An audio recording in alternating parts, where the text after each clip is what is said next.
Botta u risposta ser jiġu wassal lilkom minn Beauty Wisdom, Game Breaker, Kicks Boutique Gym u The Barber Room.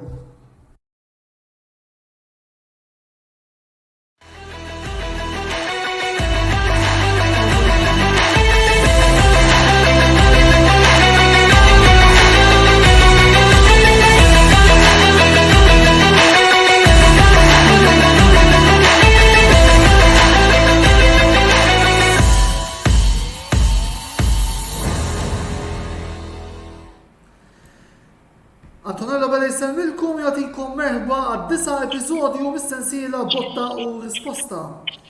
Il-Premier League ser jirritorna bil-kbir il-ġimgħa d-dieħla permezz ta' xejn inqas minn 3 derbys li tnejn minnhom appuntu ser niddiskutu llejla.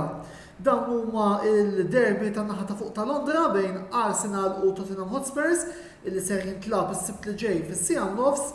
U l-konfront bejn iż-żewġ timijiet ta' Manchester, is-City ta' Pep Guardiola u l-United ta' Erik ten Hag li ser jintlab nhar il-ħadd li ġej fil-5 nofs. U għal dan il-għan il-lejla kif qegħdin taraw miegħi fuq il-panel għandna 3 min-nies li 2 minnhom huma segretarji ġenerali tal-klabs rispettivi tagħhom. Qed nirreferi għal Robert Massa li qed fuq in-naħa ta' fuq il-lemin u fin-naħa tal-lemin isfel il-Segretarju Ġenerali tal-Manchester United Supporters Club Malta Clint Camilleri u fin-naħa ta' isfel fuq ix-xelluk għandna l-uffiċjal tal-medja tat-Tottenham Hotspur Supporters Club Malta Maurizio Cefai illi ġa minn issa nixtieq nirringrazzja tal-li oġobhom il-lejla jingħaqdu magħna għal dan il-programm. Infakrukom illi min jixtieq jgħid tiegħu fuq dak kollu li ser nitkellmu llejla jew forsi għandu xi domanda li jixtieq jistaqsi lill-panel tagħna, intom tistgħu tagħmlu dan billi tħallu l-kummenti tagħkom fis-sezzjoni li għandna marbuta ma' din ix-xandira.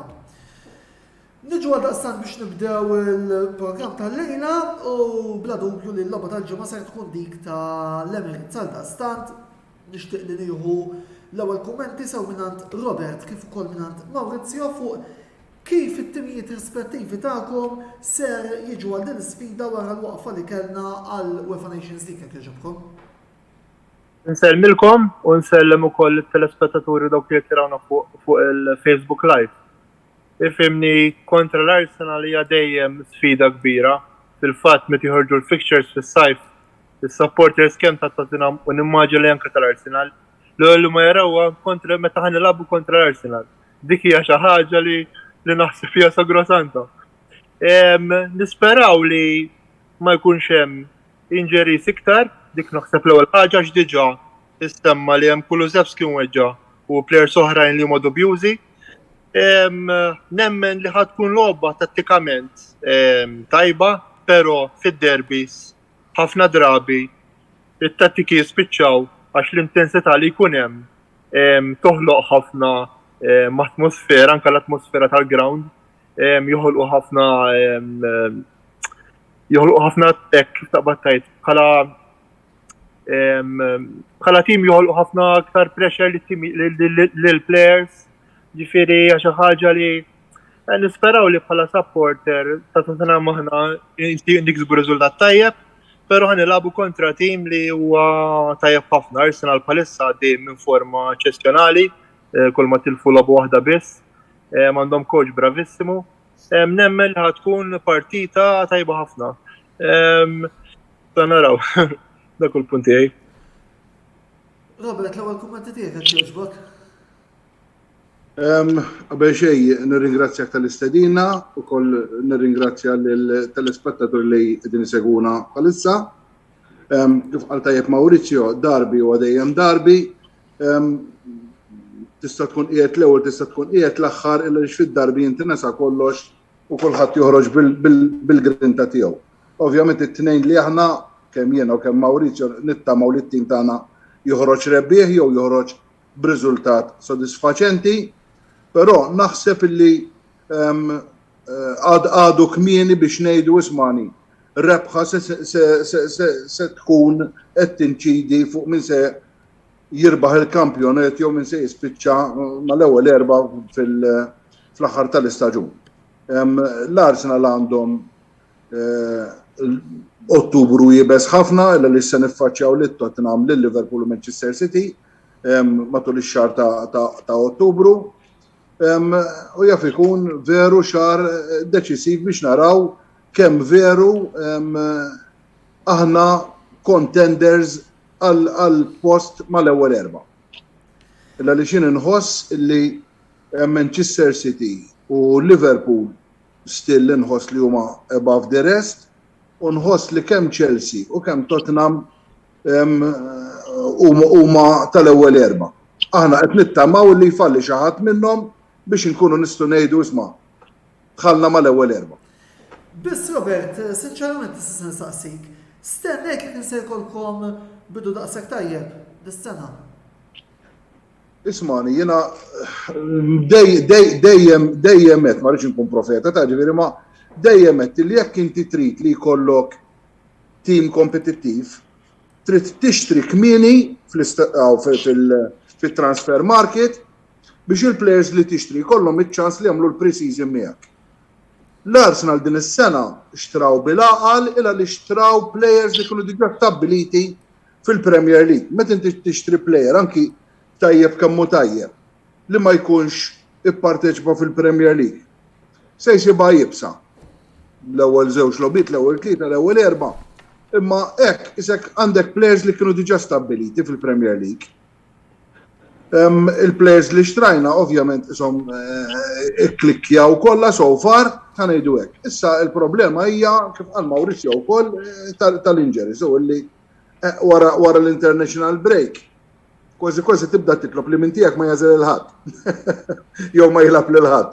Veru.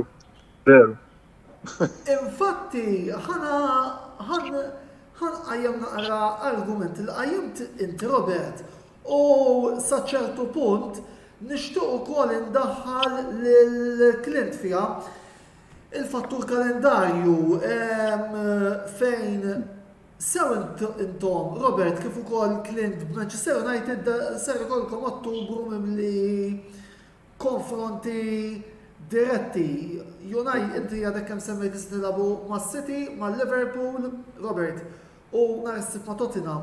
United per eżempju se jiltaqgħu ma' Tottenham ukoll, imisshom ma' Chelsea fi spazju ta' 3 ijiem, nhar il-Ħadd imisshom ma' Manchester City. Mingħajr ma ninsew ukoll id-diversi impenni illi għandkom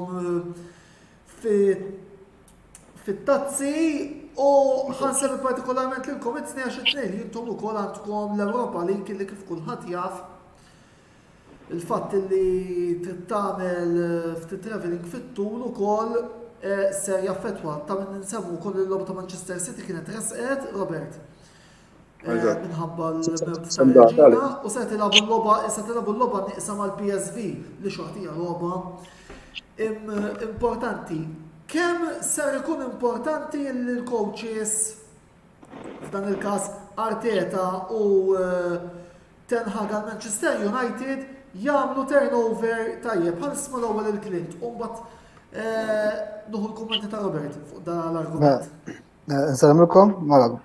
Aħna l-United Ottubru għandna 9 logħbiet ukoll. Ma rridux ninsew li tħassru ġiex logħbiet kontra Crystal Palace away u kontra l-Leeds minħabba l-mewt tar-Reġina wkoll li ma nafux meta ħajntlabu.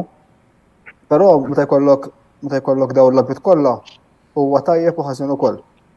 Aħna l-United speċjalment fi żmien Ferguson konna mdorrin nilagħbu hekk.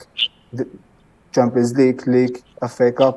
Importanti li jkollok skwadra tajba, skwadra kbira li tafdal kulħadd il-min jilab ukoll, jiġifieri li bħalissa naħseb li hemmhekk li qed imbagħtu naqa' fis-sens li qisu Ten Hag sab l-ewwel 11 speċi biex li huma tajbin, però naħseb meta tmur għall-bankina ora tgħid li m'għandekx il-Casemiro għandek players tajbin. Però nafu li l-ewwel ġiex logħbiet meta lab kważi bit-tim tas-sena l-oħra kif qal Robert it-transfers tagħna saru naqa' tard u dik hija problema kbira. Fimt fejtlu transfers aħna kellna saga twila ta' De Jong fejn spiċċajna ma ħadniex. Ġifieri Anthony ġi fl-aħħar. Il-problemi tas-soltu. Is-saga Ronaldo bilħaq, Ronaldo kellu ġiex lobiet ma tantx kellu wirjiet tajbin mal-Portugal. Kien hemm mistaka Ronaldo, però fil-verità Ronaldo qatt ma qal xejn. Ġifieri ma nafx hekk forsi il-medja għax Ronaldo sewwa jista' jkolli veru ma nafux, ma mekkadu. Li żgur li Ronaldo ma dux il-Ronaldo ovvjament ta' snin ilu, l-ewwel nies kiber għandu l-età għadu fit, ġifieri, u rridu magħna xorta, però ma naħsbux li ħajkun ir-Ronaldo li kien mar-Real jew magħna qabel sewwa. Mela, Robert, fuq il-kalendari, kumment minn għandek qabel ma ngħaddu għall-domanda li jmiss. Ismani, sissa ħadd minna għadu ma semma li hemm il-World Cup u għalhekk hemm dan il-kalendarju biex tkompleta id-dinja irranġat nal-frisk ir-reġina u ma stenniċ imqaraq sas-sajf. Allura iktar għad kollox ma kollox, però jiena ħanajdlek meta jkollok l-international break jaf ikun ta' benefiċċju jaf ikun ta' detriment. Għaliex għax inti tkun għaddej with a streak u f'daqqa waħda waqaft il-plejers tiegħek infirxu minn ġilura b'inġeri u se terġa' tibda mill-ġdid normalment wara l-international break kulħadd tibati. Għax għandek plejers imweġġen, għandek plejers li mhumiex fit. Però ismani, il-kalendarju qiegħed hemm mal kulħadd, ġifieri tittilab ma' kulħadd u kif qiegħed din is-sena minħabba l-World Cup.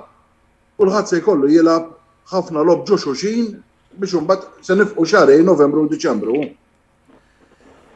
Eżatt, għandna diġà l-ewwel kummenti hawnhekk Emanuel Cardona, proset tal-programm, grazzi lilek Emanuel illi issegwilna mhux illum biss imma ssegwilna prattikament kull meta jkollna xi live. Kopajt Chris tal-United gergux fuq it-transfers, ma nafx hekk għandek xi tweġib għal dan il-ħabib tagħna supporter ta' Liverpool. Lejwa nafu, ħabib tiegħi. Nefhemni, transfers fl-aħħar snin, xajna ħafna transfers. Il-problema kemm xajna tajbin. Ġifieri dika il-problema tagħna. U nafu ġifieri għax rajnihom. Dis-sena jidher differenti. Dis-sena kellna transfer tajjeb jidher tajjeb ħafna speċjalment bi Eriksen u Martinez. Sewwa, issa nimxu l-qoddim. U naraw. La qed insemmu transfers. Robert, ħanerġa' niġi għalik. Wieħed mill-akwisti li jidher li spikka ħafna din is-sena fejn anki għala tifħir mingħand leġġenda bħal Rio Ferdinand huwa d-difensur William Saliba. Il-kummenti tiegħu taħseb li f'Saliba għandkom l-eredi ta' Sol Campbell, pereżempju? Smani, William Saliba kien diġà plejer tajjeb meta ħadni xi sentejn ilu u naħseb swiet ħafna is-sena li għamel mal-Marsilja għaliex is-sena l-oħra żgur li ma kienx ikollu postu mal-ewwel 11. Huwa plejer b'saħħtu ħafna, huwa plejer tajb u jidher li iffitja tajjeb ħafna fit-tim. Li llum il-ġurnata tgħid ismani, he's an automatic choice. Mhux li qed jiġġieled għal-postu, fimt? So far so good. I mean, nemmen li William Saliba, Gabriel, għanna issu dajna ħafna wara, fej qabel konna il-problema ta' difens, jider li issa hija solvuta. Tajjeb wis, Maurizio, minnaħa l-oħra, Tottenham issaħħaħtu ħafna wkoll b'akkwisti bħal Ivan Perisic u Richarlison fuq quddiem. Qabel xejn, kemm taħseb li din is-sena Antonio Conte jinsab taħt pressjoni l-ewwel nett biex iġib suċċess nhar is-sibt li ġej fid-derbi li għandkom kontra l-Ġirien u kif ukoll biex forsi din is-sena jenkom tirbħu xi onur importanti. Ifhimni Antonello, bħalissa naħseb jiena kif ukoll kull coach irrelevant fil-bidu jew jgħid fil-quċċat jew inkellek fil-nofs tal-klassifika, inti kollha għandhom ċertu tip ta' pressure u rajna biċ-ċar li coaches sketchew mal-ewwel xhur. Ġifieri dak huwa fatt magħruf. Li akkustajna ċertu players bħal Richardson, Bizuma, l-Inglet huma players ta' ħajsaħħuna.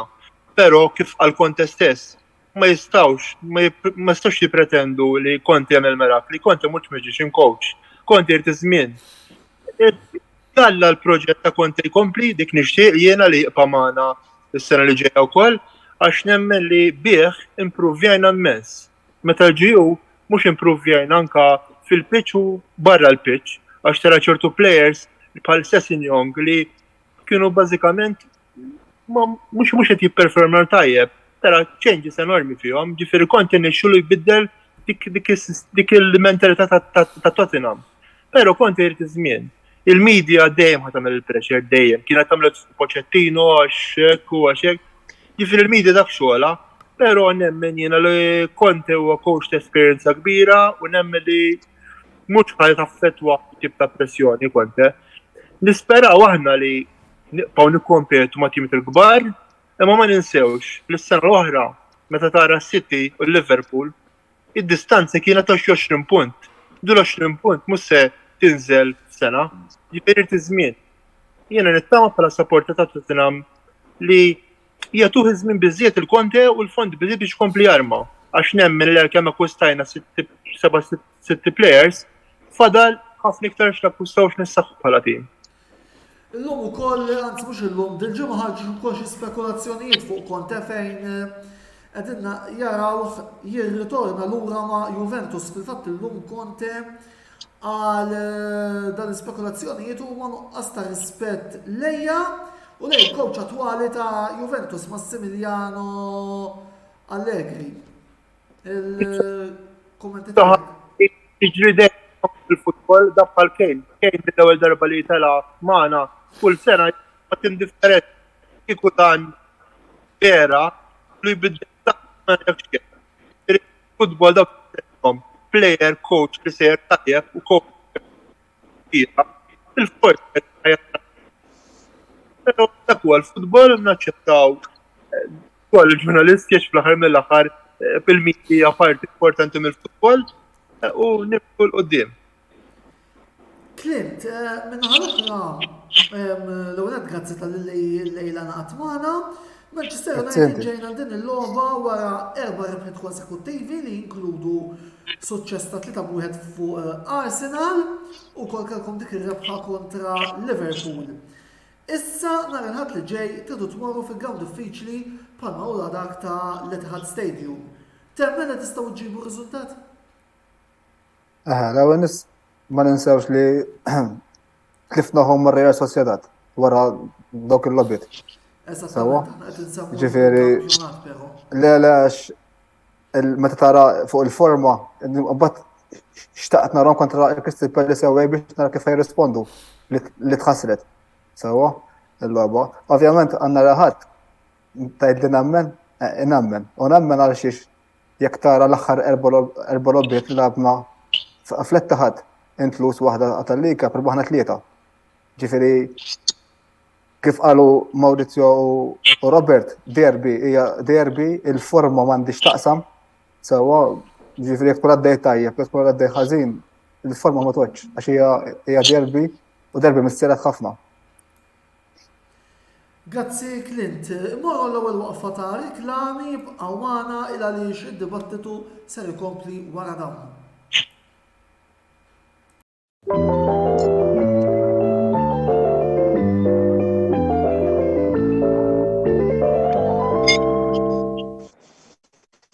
Call of Duty FIFA 23. Żewġ logħbiet li huma familjari ma' ħafna gamers. Żewġ logħbiet li issa tistgħu ssibu għand Gamebreaker. Iva, sewa smajtu, Gamebreaker qegħdin jaċċettaw il-pre-bookings għal dawn iż-żewġ logħbiet fil-verżjonijiet ta' PlayStation 4, PlayStation 5 u Xbox li għandhom ikunu fostna fil-ġimgħat li ġejjin. Allura x'qed tistennew? Aħsbu kmieni u kunu żguri li jkollkom kopja ta' dawn il-logħbiet fuq il-pjattaforma favorita tagħkom mingħand il-ħanut li dejjem offra garanzija fil-qasam tal-logħb diġitali. Gamebreaker, l-aqwa logħb tal-PlayStation Xbox u Switch.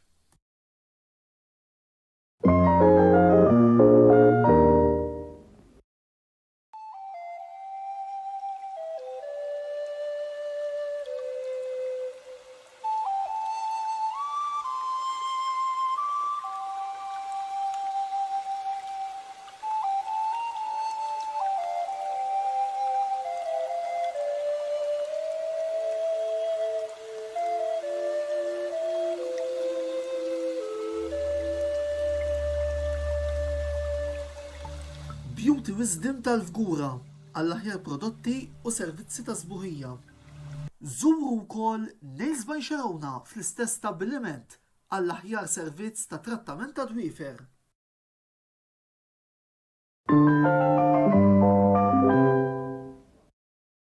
Ilab u irbaħ flimkien mal-kamra sportiva u Kicks Boutique Gym. Kull ma trid tagħmel huwa li tafas like fuq ix-xandira botta u risposta li qed taraw bħalissa u tafas follow fuq il-paġna ta' Kicks Boutique Gym. Jekk tagħmlu dan, intom titlu biċ-ċans li tirbħu sħubija ta' xahar ma' Kicks Boutique Gym li jinsab ġewwa Denny's Shopping Mall fil-Ħamrun. Bir-rebbieħ eventwali jitħabbar fl-ewwel programm tax-xahar ta' wara tas-sensiela botta u risposta. Kicks Boutique Gym, il-post ideali għalik biex issir iżjed b'saħħtek u tħossok iżjed aħjar.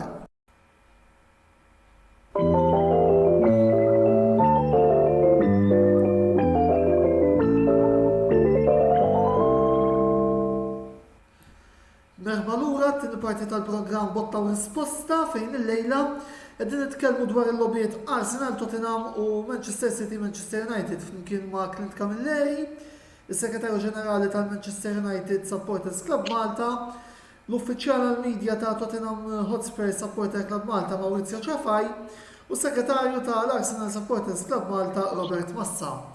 Inħeġġukom biex tkomplu tikkummentaw fuq dak kollu li qed nitkellmu dwaru llejla fis-sezzjoni illi għandna miftuħa ma' din ix-xandira.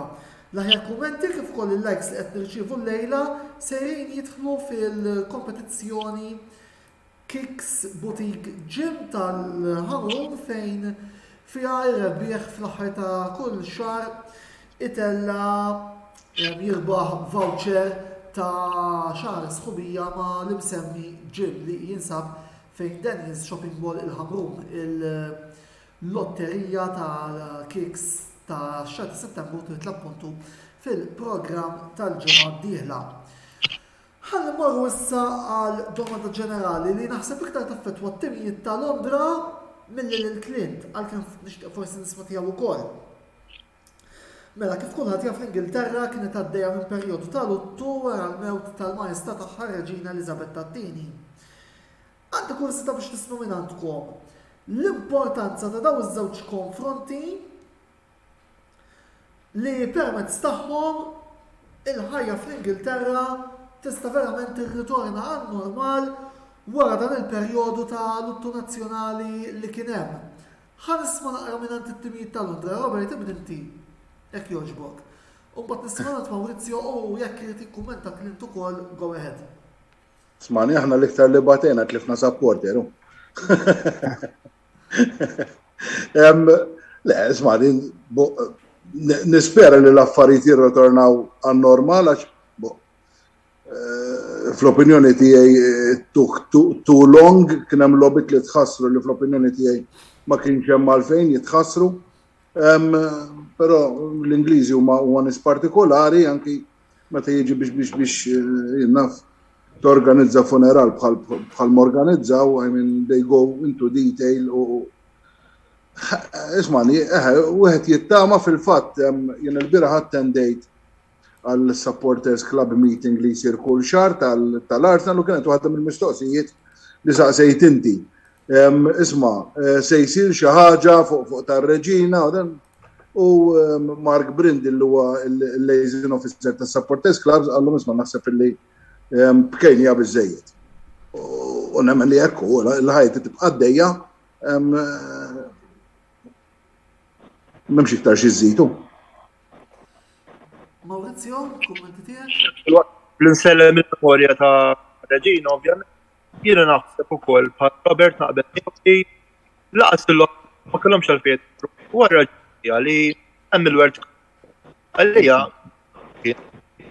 l-lok ma xissa era kemm ħajkollok 6 serġu xi. Ma onestament ma naħseb xi differenza enormi li terbaħ u hekk għax għal-nies għax ifhimni nagħmel hard sport. Però jien assolutament naqbel li għandu jkun hemm ċerimonja qabel tibda l-logħba turi ta' rispett ir-reġina, però mhux waqt li tibqa' tkassar għax il-werk dejjem kollox daqqas sallok. Ġifieri fuq dak l-aspett ma naqbilx magħhom. Żgur il-logħbiet se jiġu jintlabu qed nimmaġina jiena għal Jannar issa kif ġejja l-affarijiet, Jannar jew Frar qabel ma jerġgħu jibdew it-tazzi Ewropej. Eżatt, huwa ħafna il-World Cup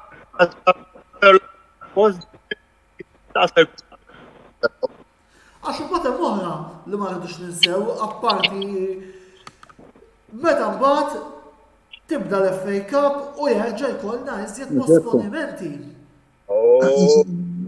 Se jibda l-maltemp. Eżatt, kollox ma kollox. Hemm il-League ukoll, ġifieri il-League Cup ma ninsewx. Ma ninsewx li fit-18 ta' Diċembru ħad intlab il-final ta' World Cup. U fl-20 u 21 ta' Diċembru ħad kompli il-League Cup. Ġifieri mhux għalina il-futbol mhux ħajqaf. Ġifieri ħajbqa' dejn normali. Jiena is-sena li kap ħad tkun vetrina għal players żgħar. Bla dubju żgur mhux jilagħbulek players li jilagħbu fil-lig. Immaġina dawk il-players li sieħdu sem fil-World Cup, għax il-World Cup ara kemm tinvolvi iktar lob, inti se tilab isek kull 3 ijiem, u mbagħad se jiġu lura u se tilabhom fil-lig inti. Barra il-change fil-temperatura, qed ngħidu se tintlab il-Qatar. Meta Londra ngħidu hekk dak iż-żminijiet it-temperatura tkun viċin iż-żero jew taħt iż-żero. Ġifieri Plus hekk għandek il-World Cup għawlaħa tibda 18 November Marija. Il-weekend ta' 12. Hija għawlaħa weekend leħin kap il-futbol. U infatti diġà hemm xi timijiet nazzjonali fejn qed jitolbu il-players tagħhom ma jilagħbux l-aħħar logħba qabel ma tibda t-tazza tad-dinja li qed tara l-klabs joħroġ id-duħħan minn widnihom. Dejjem kien l-argument Antonello illi l-plejer jitħallas mill-klabb. Jekk iweġġa man-nazzjonal, il-klabb se jbatih. Għax il-klabb xorta jrid iħallas u apparti li jħallas lill-plejer, irid iħallas għat-terapija tiegħu. Jiena taf onestament jiena li ċertu players li jafu li tersaq il-World Cup ma jaqgħux jilagħbulek dik l-intensità. Daw il-World Cup jien dik ħaġa li tbeżżani ħafna. U infatti ġa qed naraw ukoll anke l-coaches nazzjonali li qed jitfgħu pressjoni. Ħantikom eżempju li jmur li l-suġġett tal-lum. Il-coach tal-Kroazja li diġà jagħmel pressjoni fuq l-Inter biex ma jaġġlux ir-ritorn ta' Marcelo Brozovic mill-inġeri minħabba t-tazza tad-dinja. Isma' fil-verità ma titorti l-ħadd sewwa, però il-klabs ġabbat jew għax il-World Cup ħassir il-Qatar f'Novembru u Diċembru. Ġifieri dik ġajja biżżejjed, aħseb wara mbagħad iwaġġawlek il-players jitilqulek ma jilagħbux 100%. Jiena kollu lehom għax jgħidu fair play, ma fil-fair play.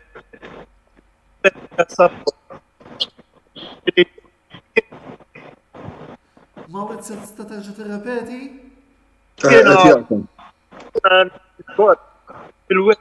Għax il-web għadin jgħidu jifalmuża fair għal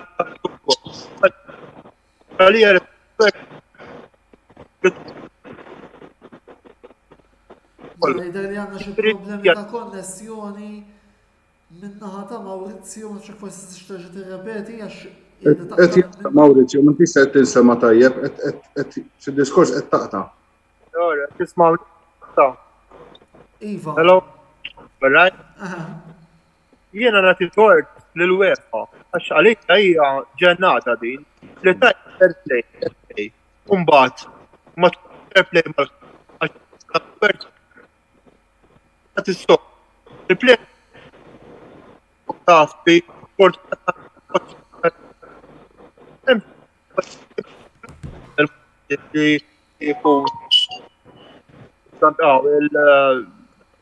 kif taqbad li ħajntaq li ċertu l-objġi.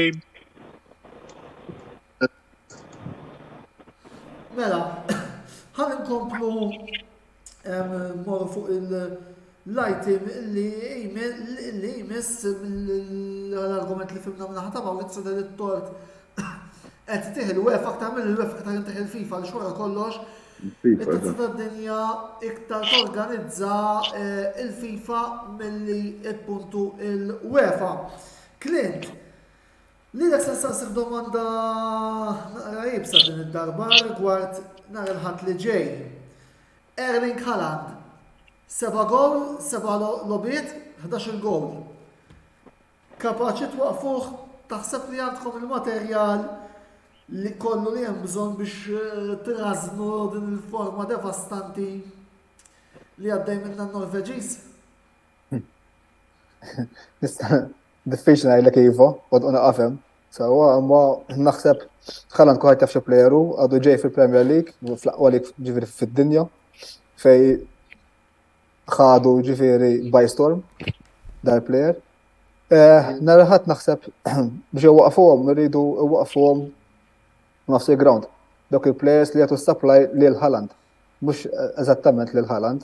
Naħseb Haaland ħanaraw sfida interessanti ħafna bej Martinez u Haaland, fej Martinez huwa player b'saħħtu determinat, jidħol fimt it-tackles u hekk, ma nestudix ġifieri xi karta ħamra, sinċerament, għax id-determinazzjoni li għandu hija kbira, però kif ġaħat li naħseb il-logħba jekk rridu nerbħuha f'nofs il-ground. L-ewwel semmejt il-Casemiro li baqa' bil-qiegħda raġuni. Minn meta ġimgħana McTominay, il-plejer li konna ngħidu bejn McTominay u Fred ma jistax jilagħbu. Meta ġie Casemiro McTominay qabad jilgħab ġifieri tajjeb ħafna, enormi ġifieri, isu nbidel. Għax għandu challenge issa biex jilgħab ma' 11. U fil-fatt Casemiro ħallih bil-qiegħda ġifieri, Erik ten Hag. Ma nistax imbagħad ninsew ukoll il-Christian Eriksen. Christian Eriksen qiegħed looking forward ħafna biex naraħ jilgħab fej tagħna dak id-dynamics ġodda li meta kellna l-Paul Pogba qatt ma kellna, fil-fatt aħna bejnietna hawnhekk ngħidu li Eriksen tagħna il-kontra tal-li tagħna Pogba. Ġifieri dak li ma tagħniex Pogba qed titjonna Eriksen. Iżda free transfer ġifieri inkredibbli. Player kbir. Flimkien ma rridux ninsew ukoll il-Bruno Fernandes fin-nofs li fin-noqqas ta' Harry Maguire li qed taħlih bil-qiegħda u x'aktarx injured għax għandu jkun right linjus u għaġġa mal-Ingliżi. Però jaħrajtu kollox Maguire kien qed jiddaludi u fil-fatt id-differenza fil-logħba tagħkom li anke segwejt logħbit ta' Manchester United matul din is-sena raħsibajta ġiet kif Ten Hag qabad il-Maguire u Ronaldo għallhom ħodu paċenzja inta bil-qiegħda. Dik hija waħda mill-deċiżjonijiet diffiċli li ħa il-manager ġdid tagħna li kellu jieħu fl-opinjoni personali tiegħi. Sewwa ma jistax ikun għax kapten tibqa' telab kull logħba. Inti jekk m'intix tilab skont il-pjan tal-coach. Issa il-manager għamel għażla qabel is-season ħalla l-Maguire captain. Mela, bħala management kienet tajba ħafna għal xiex, għax inti jekk qed neħilu il-faxxa qabel bada lik, da ġa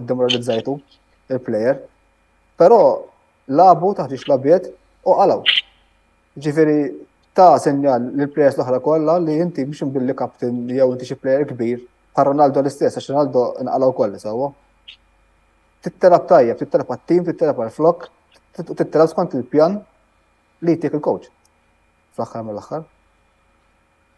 Mela għandna wkoll iżjed domandi biss ħallu it-tielet parti tal-programm. Ħammorru għal waqfa oħra ta' reklami, ibqgħu magħna u mbagħad għandna xi messaġġi komplu batulna u komplu saqsu d-domandi u għaddu l-kummenti tagħkom fuq dak li qed niddiskutu llejla u wkoll nkomplu d-diskussjoni tagħna mal-mistednin li għandna. Ibqgħu magħna dalwaqt magħkom.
Ilab u irbaħ flimkien mal-Kamra Sportiva u Kicks Boutique Gym. Kull ma trid tagħmel huwa li tafas like fuq ix-xandira botta u risposta li qed taraw bħalissa u tafas follow fuq il-paġna ta' Kicks Boutique Gym. Jekk tagħmlu dan, intom titlu biċ-ċans li tirbħu sħubija ta' xahar ma' Kicks Boutique Gym li jinsab ġewwa Denny's Shopping Mall fil-Ħamrun. Bir-rebbieħ eventwali jitħabbar fl-ewwel programm tax-xahar ta' wara tas-sensiela Botta u Risposta. Kicks Boutique Gym, il-post ideali għalik biex issir iżjed b'saħħtek u tħossok iżjed aħjar.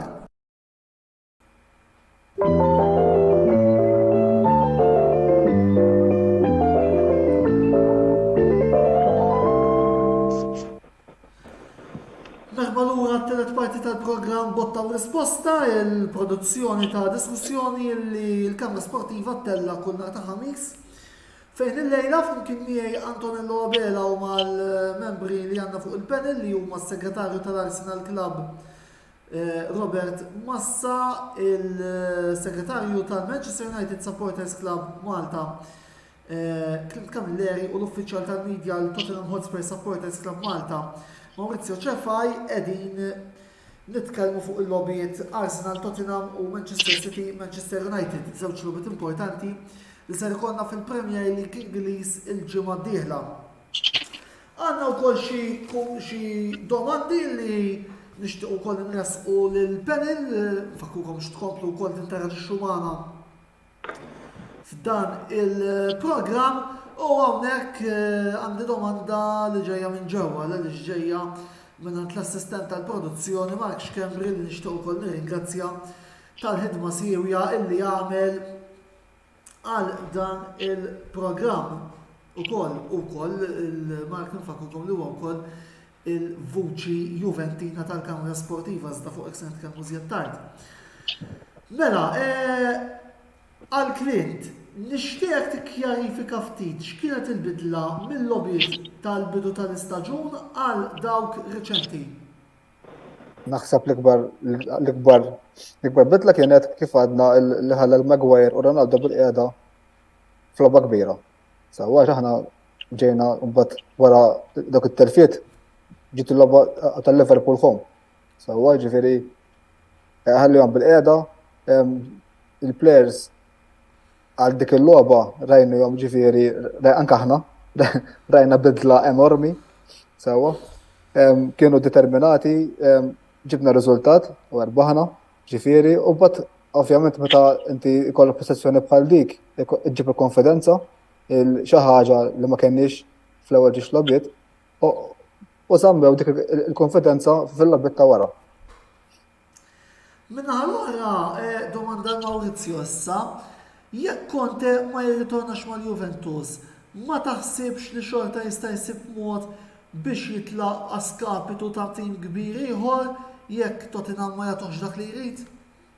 Fimni, naħseb jiena kull coach lest jagħmilha mhux just Conte, jekk coach ma jkollux il-backing mill-management mill-board jitlaq levanti jekk hux coach ieħor. Mela, lura għad-dibattitu tagħna, Robert u Maurizio, taħsbu li mill-logħba tas-Sibt ser joħroġ l-avversarju prinċipali ta' Manchester City għal din is-sena? Assolutament le, ma naħsibx. Dik huwa diffiċli huma ta' tifel. U naħseb jien naturalment tgħinek il-logħba kontra l-Arsenal, però ma qegħdin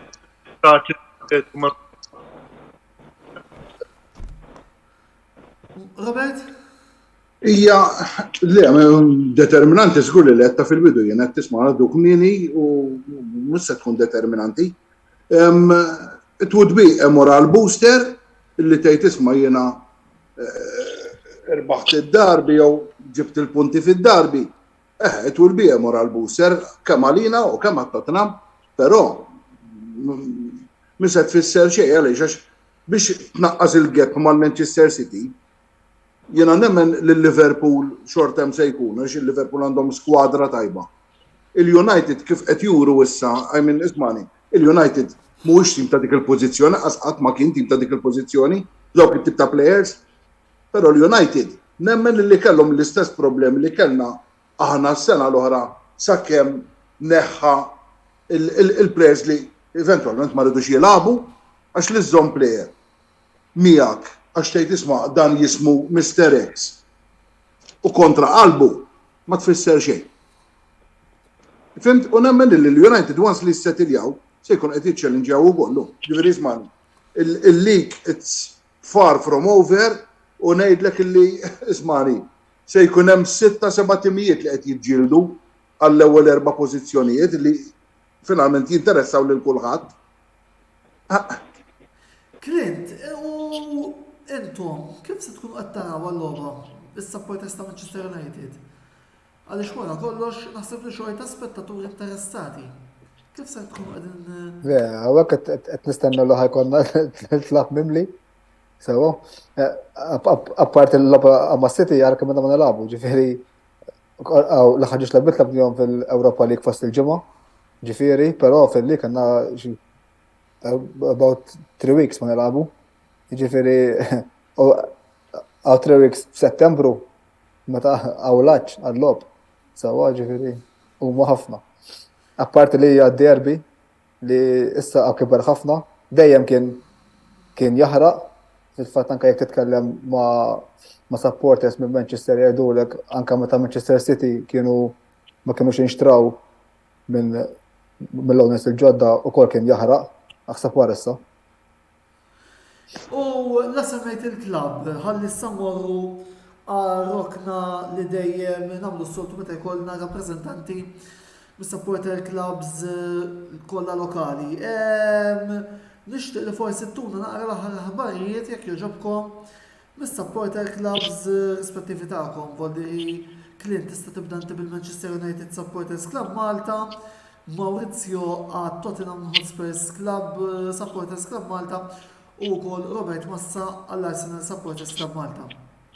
Aħna għandna naqgħu affarijiet mhux ħażin. Sewwa aħna għadna ġejjin mill-Finlandja, minn Helsinki, tlejna 16 ruħ fej infetaħ mużew di Helsinki Red Room ta' wieħed Jere Virtanen, ħabib tagħna wkoll, u organizza logħba tal-ex-players tal-United kontra ex-players ta' Finland ukoll. Konna 16 minn Malta. Dal-weekend qed niġbdu promo video li ħajoħroġ fil-ġimgħat li ġejjin, ħajkun video professjonali fuq mhux iktar minn 2 minutes fuq il-klab tagħna. U fil-ġimgħat li ġejjin ukoll għandna ninstallaw stair lift fil-klab inna ħafna għalih fl-aħħar ħan nistallaw għal dawk il-membri li għandhom naqqas ta' mobilità. U ma l-stair lift ħawaħlu wkoll għall-ewwel darba AED defibrillator taf tiġi bżonna jekk xi ħadd ikun hawnhekk eżempju. Proset. Grazzi. Hija xi ħaġa li looking forward għaliha għax importanti ħafna.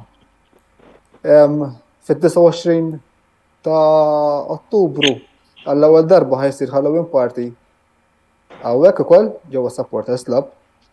L-ewwel weekend ta' Novembru l-ħadd konna l-quddies tax-xahar tal-mejtin dik li nagħmlu kull sena u dejjem ikollna konkurrenza tajba ħafna għall-quddiesa. Mbagħad ikollna il-Christmas events, il-membri tal-party u għall-ewwel darba wkoll wara l-COVID il-party ta' tfal għax is-sena l-oħra ma stajniex nagħmluh minħabba il-restrictions tal-vaccines. U l-aħħar ħaġa naħseb waħda interessanti ħafna fi frar li ġej fis-6 February l-anniversarju, il-65th anniversarju ta' traġedja ta' Munich u ħannitilgħu 30 ruħ Malta a Munich fej jisiru ċ-ċeremonji fej saret il-crash, però honored ħafna nista' ngħid li fost 30 ruħ li ħanitilgħu ħajkun hemm membri tas-Supporters Club tal-Bayern Munich magħna li hija xi ħaġa li vera apprezzajna. Inizjattiva tajba ħafna, proset ukoll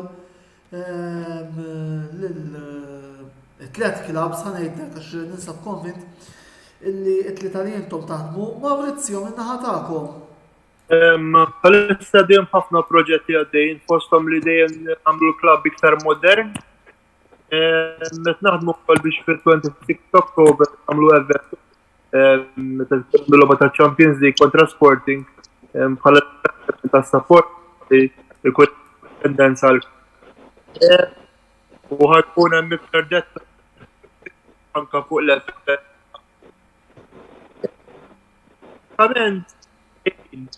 Nirringrazzja għal-kumitat li ma jkun ma jinnexxilniex l-għaqda li hemm bejnietna ma nixtiequ ċertu affarijiet.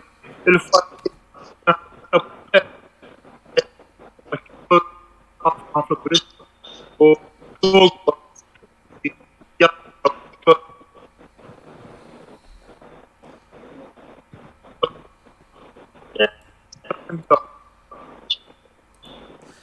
Okay, Robert?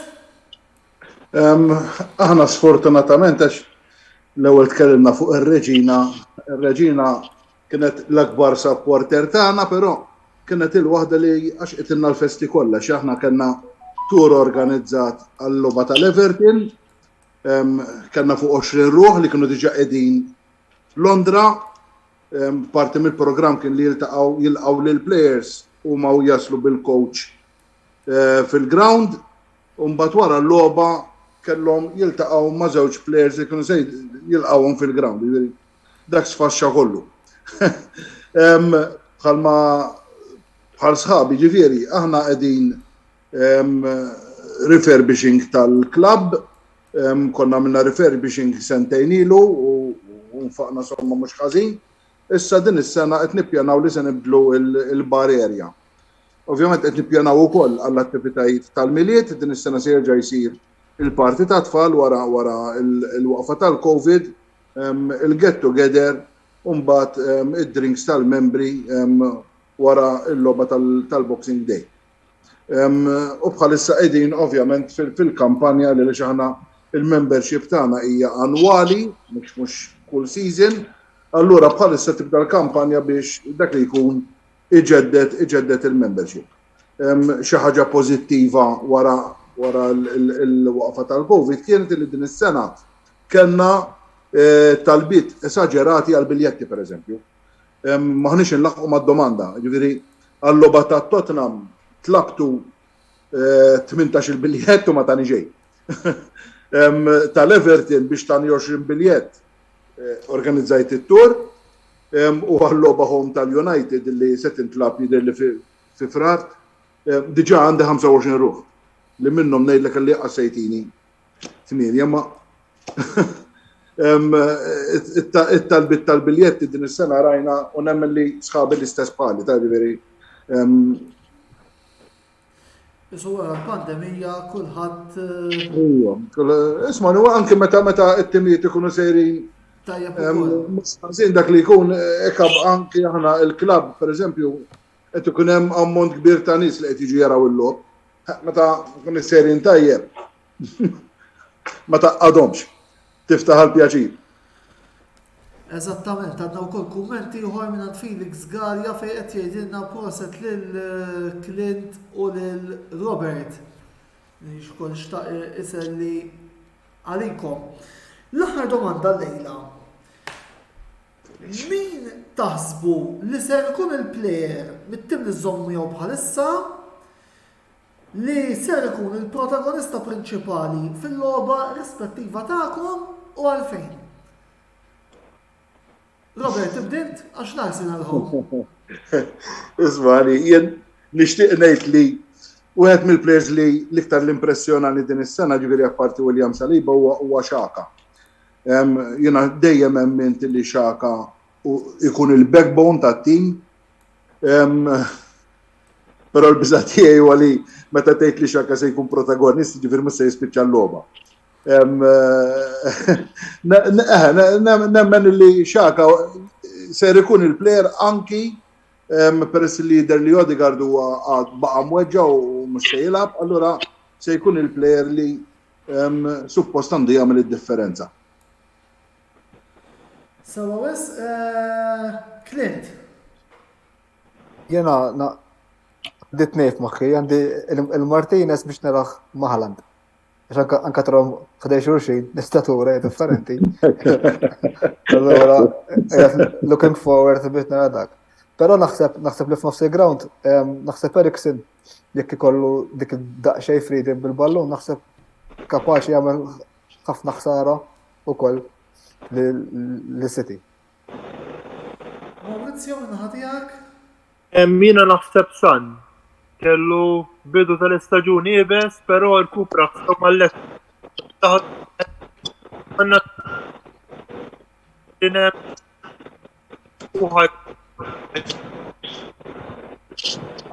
Sawa wis, grazzi wkoll mela lil Clint, Robert u Maurizio l-lejla kontu magħna u grazzi wkoll tmur lill-sponsors tagħna li huma Beauty Wisdom, Game Breaker u Kicks Boutique Gym, kif ukoll The Barber Room. Anton, jekk tippermettili kemm noħodlok ftit sekondi, jiena apparti li jiena segretarju tal-Arsenal Supporters Club, bħalma konna tkellimna jiena is-segretarju tal-Industry Sports Association. Nhar is-Sibt se nibdew nerġgħu kampjonat ieħor, l-ISA il-hemm waqfa minn 1968. Nhar is-Sibt hekk Alla jrid se nerġgħu nibdew kampjonat ieħor, hemm 8 fabbriki, hemm 8 timijiet li se jipparteċipaw din is-sena u minn hawnhekk nawgura lil kull parteċipant li jkollna staġun sabiħ bħalma kellna s-sena l-oħra u ovvjament li l-aħjar tim jirbaħ. Nirringrazzjak. Naturalment ukoll nawgurawkom staġun mill-aqwa l-Industry Soccer Association, ovvjament aħna intellaw ukoll aġġornamenti min-naħa tagħkom, Robert għaldaqstant. Naf. Qed nistenna dik il-famuża email bil-aġġornament ħalli ma nkun nistgħu noħorġuha min-naħa tagħna ukoll. Din is-sena rnexxilna wkoll li se ntellaw ir-riżultati fuq Sofa Soccer li hija bħal live score u dak li jkun jista' jara r-riżultati bl-scorers kollox hemmhekk. Sar ħafna xogħol biex tawna dan il-permess. Grazzi. Tajjeb, issa niġu biex nitkellmu naqra wkoll fuq il-ħidma tagħna, il-programmi tagħna l-ġimgħa d-dieħla. Mela, ovvjament se jkollna diversi sports se jirritornaw, tirritorna s-Serje A, jirritornaw il-Premier League Malti, Football Premier League Ingliż, UEFA Champions League. U qegħdin naħdmu biex dak li kellimnikom il-ġimgħa l-oħra fil-Q&A session li kellna l-ħadd li għadda jista' jkollu bżonn biex nikkonkludu xi ħaġa fuq dawk iż-żewġ YouTubers il-ġodda li wednikom. Għal daqstant, għalissa l-unika programmi li sejrin nikkonfermaw kif ukoll se nurkom fuq il-grafika huma dawn. Nhar il-Ħadd wara t-tellieqa se jkollna l-analiżi tal-Grand Prix ta' Singapore li tista' tkun naqra differenti. Il għaliex din id-darba se nkunu qegħdin nagħmlu dina l-analiżi għal il-partitarji tar Red Bull Racing. Se jkun hemm grupp supporters tar Red Bull li se jkun qed jara l-logħba fi stabiliment ġewwa Santa Venera, dawn għandhom grupp fuq Facebook u jiena Wayne Micallef u Daisy Tabone se nkunu qegħdin nagħmlu il-post-race show tagħna minn hemm u ovvjament se nippruvaw nġibu interventi wkoll minn dawk preżenti għal din it-tellieqa għal daqstant l-analiżi tal-Grand Prix ta' Singapore il-ħadd wara t-tellieqa. It-tieni programm li se nikkonfermaw huwa Mixzone li se jirritorna nhar it-tnejn fit-8 żgur li f'dan il-programm se jkollna l-kummenti tal-logħba Juventus Bologna mingħand Mark Xkembri. It-tielet programm li se nikkonfermaw huwa dak ta' 3 wara Inter Barcellona fejn hemmhekk ser nidħol jien u ser nagħmel l-analiżi ta' din il-logħba mill-UEFA Champions League illi ser ikollna ġewwa San Siro. Il-programm finali li jinkludi ir-reazzjonijiet għall-logħbiet Inter Roma li ser nagħmel jien u Empoli Milan ta' Clayton iċ-ċomba Zammit ser jiġu mħabbra iżjed tard sa ssib nippruvaw nħabbru jkollna programm definit. Il għaliex jekk nagħlqu ma' wieħed minn dawn il-YouTubers il-ġodda, ovvjament il-programm ser jinbidel. U jista' jkun ukoll li jkollna programm ta' Mixzone anki il-ħadd filgħaxija biex nakkomodaw daw iż-żewġ logħbiet li se jitlabu s-sibt u l-YouTuber il-ġdid. Ukoll, infakrukom illi dan il-programm ser ikun minn hawn u ftit ieħor ukoll fuq il-paġna uffiċjali tagħna ta' YouTube għal daqstant tinsewx tinkitbu hemmhekk u ukoll taraw il-programmi kollha li il-Kamra Sportiva ħriġna minn żmien għal żmien għal daqstant like fuq tal-programm li jekk taraw fuq YouTube u subscribe fuq dan l-istazzjon ħalli jekk żgur jekk ma tilħqux il-programmi tagħna live għall-inqas tarawhom delayed u ma tkunu qed titilfu xejn minn dak kollu illi il-Kamra Sportiva qiegħda toħroġ matul iż-żmien. Il-programm tal-ġimgħa d-dieħla ser jitratta il-logħba Milan Juventus li ser tintlab nhar is-sibt 8 ta' Ottubru li ġej. U nista' diġà ngħidilkom minn issa il-panel jien naf minni, ovvjament, biss dawn huma żewġ tuċuħ familjari ħafna magħkom li issegwu l-Kamra Sportiva, insomma nistgħu ngħidulkom min huma ta' volder mhux xi sigrit tan-nasa fil-fatt. Ser ikunu iż-żewġ YouTubers tagħna li jirrappreżentaw il-Milan u l-Juventus. Clayton Zammit iċ-ċomba u Mark Xkembri li ħajkunu miegħi biex l-ewwel nett intuhom iċ-ċans jitkellmu anke fuq il-logħbiet tagħhom tal-erba' taċ-Champions League li huma Milan, Chelsea u Juventus Maccabi Haifa. U mbagħad ukoll nitkellmu fuq il-logħba tas-sibt bejn Milan u Juventus. Volli nistedinkom biex ukoll issegwuna matul din il-ġimgħa kollha fejn se jkollna diversi programmi. Sakemm nerġgħu niltaqgħu nhar il-ħamis li ġej għal programm botta u risposta bislili. Ser tarawni żgur nhar il-ħadd għall-analiżi tal-Grand Prix ta' Singapore mill-qalb il-partitarji tar-Red Bull Racing li ma rridux ninsew ċans tajb li jistgħu jirfu l-kampjonat nhar il-ħadd jekk Verstappen jirbaħ it-tellieqa u Leclerc tal-Ferrari ma jiġix għal-menu id-disa, jiġifieri lila ħatarawni l-ħadd botta u risposta jirritorna nhar il-ħamis. Sakemm nerġgħu niltaqgħu jiena Antonello Bela ma tfadalli xejn nżid ħlief, nirringrazzjakom tal-kontu magħna llejla u niltaqgħu il-ħadd li ġej kif qed ngħidilkom għal-video tal-analiżi tal-Grand Prix ta' Singapore. Saħħiet u l-lejl it-tajjeb.